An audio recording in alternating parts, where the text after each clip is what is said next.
Many cars piled up at one of the intersections in the city centre. At that moment, an ambulance siren sounded somewhere behind.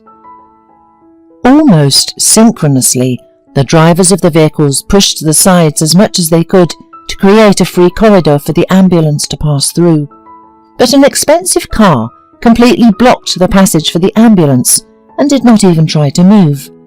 The driver of the ambulance honked and blinked his lights, but the owner of the car ahead wasn't reacting. And only after several minutes, after showing an indecent gesture through the window, the driver of the car gave the gas and the ambulance was finally able to continue. Judging by the increased speed, the ambulance crew was taking a seriously ill patient to the hospital. Meanwhile, the owner of the expensive car calmly drove a block and parked in front of one of the beautiful houses. The doorbell rang, and Samantha went to open it. "Mom, I apologise for being so late. There was a traffic jam, so I got held up. By the way, where's Daddy? Is he coming for dinner?" "Of course, son. We won't be having dinner without Daddy. He has some business with his business partner. He called and asked him to wait." "Oh, but why are you so sad?" Tristan lowered his head and quietly replied, "I broke up with my girlfriend today. I got a little angry. I said some unnecessary words to her and now I'm sorry. But don't worry, it'll soon pass. And your son will be back in the company of some charming girl." With a deep sigh, the mother said, "I did not think that my son would turn out to be a heartbreaker. Your father is an entirely different man. He is inclined to observe moral values. You should take his example and stop living a dissolute lifestyle." Tristan smiled slightly in reply and went to his room. An hour later, the father of the family arrived. "Honey, I'm home, and I want to talk to you. Frederick is in trouble. His daughter is ill and he may need money urgently. I would like to spend some of our savings, if it will be necessary." Looking at his wife, Edward expected her to be indignant, but instead Samantha took his hand and said, "What a forgetful husband I have. I told you, even before our wedding, that we would solve all problems together. And since your business partner, and most importantly, your best friend needs support, we will definitely help him. Remember that only the most reliable people are next to you in a difficult time, so show Frederick that he can count on you." Edward smiled, glad to see such mutual understanding. "I was right to marry you, sweetheart, because you always support me. Well, is Tristan at home yet? Or at his friends again? You know, I'm a patient man, but there's a limit to everything. He hasn't worked in 6 months since he got kicked out of the ad agency. Sometimes I feel like he's not our son. And please don't whitewash him, because, by the way, you indulge him. And as for my company, I won't take him in. I don't want to shame myself in front of my partners." At this time, Tristan came out of his room and said loudly, "I'm sorry to interrupt your discussion about me, but I'm so hungry I can't think of anything else but food." Dinner passed almost in complete silence, because Samantha and Edward had already discussed everything, and their son was in no hurry to share the day's events. After dinner, Tristan was about to leave for his room again, but his father stopped him. "Don't rush off. I want to have a serious talk with you."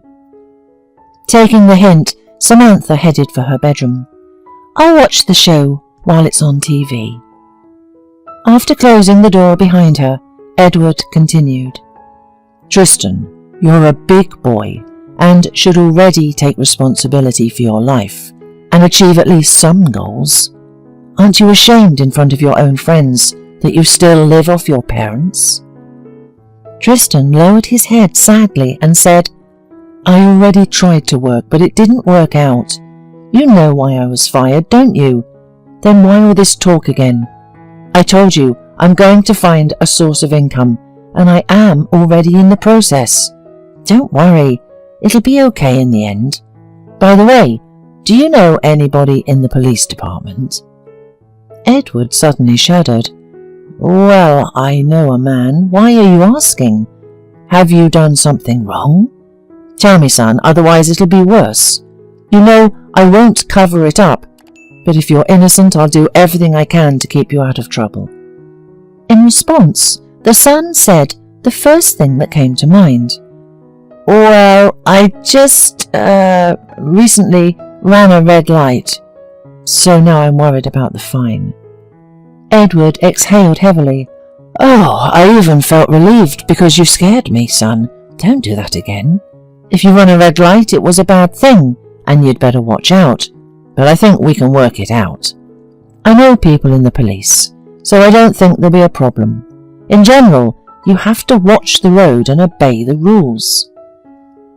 The next morning, when Tristan woke up, he found his father in the kitchen in an anxious state.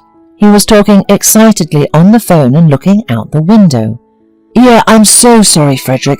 I talked to my wife. She approved of my idea. And come on, don't say no. We've known each other for years. Okay, I'll come to the office soon and we'll talk there. Edward put the phone in his pocket and walked away from the window. Hi, son. I'm leaving for work. My business partner called me, and Mother has already left to visit her parents. They need help there. Tristan sat down in his chair, relieved. He thought his father had been called about his stupid antics at the intersection, which he had already regretted many times. The ambulance driver might have remembered the license plate number, and even if he didn't, there was a good chance he was caught on camera.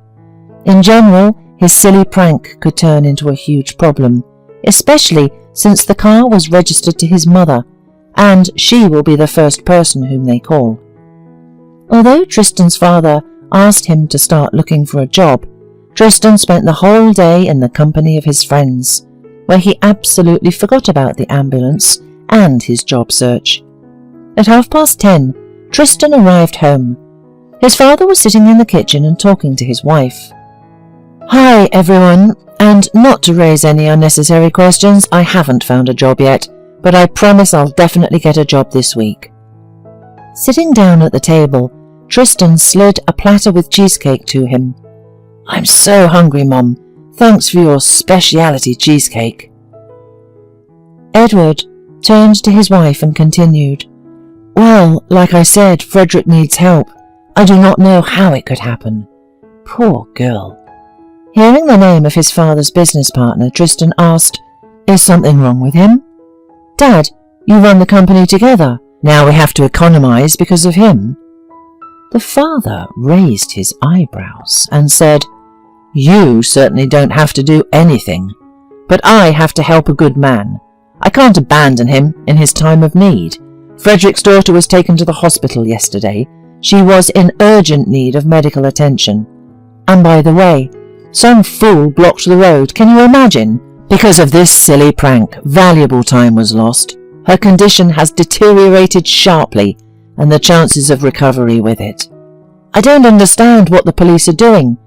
By the way, yes, I should visit an old acquaintance and find out who dared to commit such mischief. I'll ask about your running a red light, too. At this minute, a countdown began for Tristan, because his father could find out the truth in a heartbeat. Tristan went to his room, lay down on his bed, and stared at the ceiling in silence. For the first time he was afraid, but not for himself, but for Frederick's daughter. While he was lying there, the thought occurred to him that he should confess everything. But knowing his father, Tristan didn't risk it. At the same time, he really was eager to learn from the doctors how to help the girl. Suddenly the door opened and his mother looked in. Son, if you don't have anything important to do tomorrow, will you come with us to the cemetery? Tristan turned white with horror, and Samantha came over to him and sat down beside him. Well, why are you so nervous? We visit your cousin who died in the accident every year. Have you forgotten? Daddy's going to the office in the morning on business, and then he'll pick us up. So be ready. At the cemetery they quickly found Chloe's grave, and while his parents were cleaning it, Tristan was looking at the inscriptions of the neighbouring gravestones. Remembering the ambulance, he wept bitterly. A bewildered mother approached and hugged her son. "Oh, son, calm down. She's already in a better world. I had no idea you could be so emotional." Tristan looked at his mother and replied, "Of course you think I'm a soulless man, but I have feelings too. Father, you said your partner's daughter is in hospital. Can I visit her?" "I don't even know. She's in intensive care right now. And why would you do that? After all, you don't know her at all." "My emotions are awakened. As Mum said, I also want to help someone. Don't be surprised, but your son knows how to sympathize. True, it rarely happens." Edward took out a notebook and wrote down the address of the hospital where Frederick's daughter had been taken. Giving the piece of paper to his son, he asked again, "Don't you want to add anything? Why don't you tell me why you're suddenly interested in a strange girl?" Tristan didn't answer anything, just shrugged his shoulders. After the cemetery, Tristan began packing for the hospital. Naturally, he was not allowed into the intensive care unit, but he managed to talk to a nurse. And she said that the girl was asleep now under medication, but doctors hoped that in a week the patient's condition would improve noticeably. Tristan visited Hayley in the hospital every day. She didn't know it, but he brought flowers every time and left them with the nurse on duty.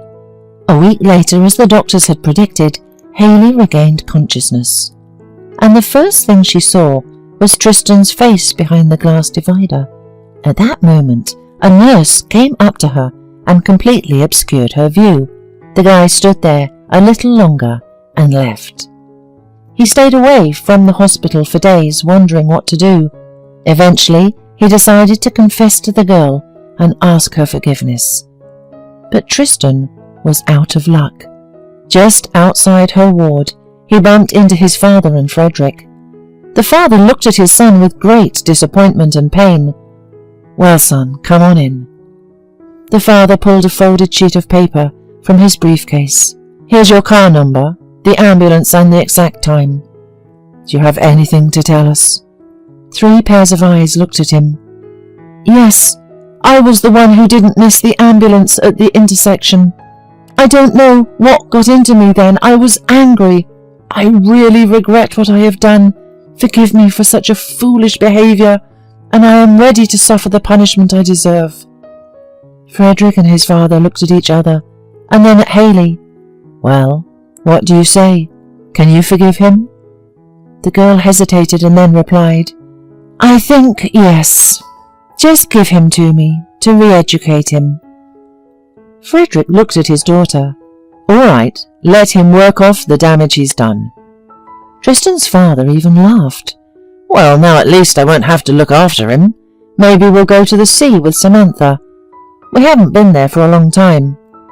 "I am kidding, of course, but seriously, I hope that Hayley will make a nice person out of him." Whether she succeeded or not, it was too early to draw conclusions. But Tristan visited her in the hospital every day until she was discharged. After a while, they started dating, and then Tristan told his parents that he proposed to Hayley. The man came to his senses.